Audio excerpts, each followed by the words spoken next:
Hello students, ये question number 1 देखिए। JEE advanced के लेवल के हिसाब से मैं इस क्वेश्चन को आसान मानूंगा। तो क्वेश्चन क्या है पहले समझते हैं।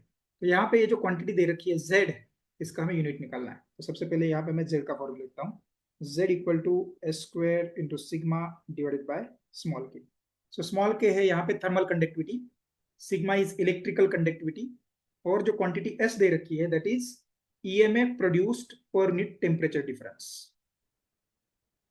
तो ईएमएफ हम वोल्ट्स में मेजर करते हैं और टेम्परेचर डिफरेंस केल्विन में। तो यस का यूनिट हो जाएगा वोल्ट पर केल्विन, इसका square into sigma. Sigma is electrical conductivity. तो इलेक्ट्रिकल कंडक्टिविटी इलेक्ट्रिकल रेजिस्टिविटी का रेसिप्रोकल रहता है। तो सिग्मा इक्वल टू 1/ρ, और रो का फॉर्मूला आता है R into A divided by L.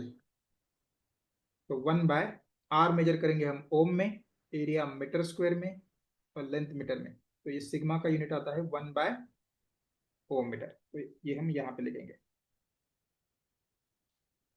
Into K is thermal conductivity. तो थर्मल कंडक्टिविटी का यूनिट हम फूरियर लॉ से निकाल सकते हैं। So by Fourier's law Q dot equal to thermal conductivity into area into temperature gradient. तो Q dot रहता है हीट ट्रांसफर रेट। तो इसको मेजर करते हैं हम वैट में। तो के का यूनिट हमें निकालना है। एरिया हम मेजर करेंगे मीटर स्क्वायर में, dt मेजर करेंगे केल्विन में। ध्यान रखिए यहाँ पे ये है स्मॉल के और ये है कैपिटल के, डोंट गेट कंफ्यूज्ड। तो dx मेजर करेंगे हम मीटर में। तो मीटर का एक टर्म हो जाएगा कैंसिल यहाँ पे। तो स्मॉल के का यूनिट आएगा यहाँ पे वैट पर मीटर केल्विन। तो इसको हम लिखेंगे यहाँ पे, वैट आएगा नीचे, मीटर के लिए जाएगा न्यूमरेटर।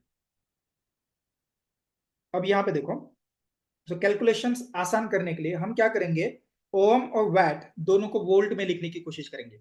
अगर हम सभी क्वांटिटीज को फंडामेंटल यूनिट्स में अगर रिप्रेजेंट करते हैं तो उससे भी आंसर आएगा, लेकिन कैलकुलेशन थोड़े से लेंथी बन जाएंगे। देखो ओम को हम वोल्ट में कैसे लिखेंगे। So by Ohm's law R equal to V by I. तो आर का यूनिट रहता है ओम, सो वी मेजर करेंगे वोल्ट में, आई मेजर करेंगे हम एम्पियर में। तो ओम आएगा वोल्ट पर एम्पियर। तो वी स्क्वेयर बाय के स्क्वेयर इंटू 1/ओम आएगा वोल्ट पर एम्पियर। तो एम्पियर को डायरेक्टली मैं ऊपर लिखता हूँ इधर, इंटू मीटर। और वैट को भी हमें वोल्ट में लिखना है। कैसे लिखेंगे देखो, वैट इज जूल पर सेकेंड, और जूल और वोल्ट में रिलेशन रहता है। जो भी इलेक्ट्रिक पोटेंशियल रहता है वी, दैट इज वर्क पर यूनिट चार्ज। तो वर्क मेजर करेंगे हम जूल में, चार्ज मेजर करते हैं कूलम में। So V equal to joule पर कूलम रहता है। तो जूल क्या आएगा, जूल आएगा volt into coulomb divided by second. अब कूलम पर सेकेंड रहता है एम्पियर, तो कूलम पर सेकेंड को हम लिखेंगे एम्पियर। तो वैट आएगा वोल्ट इंटू एम्पियर।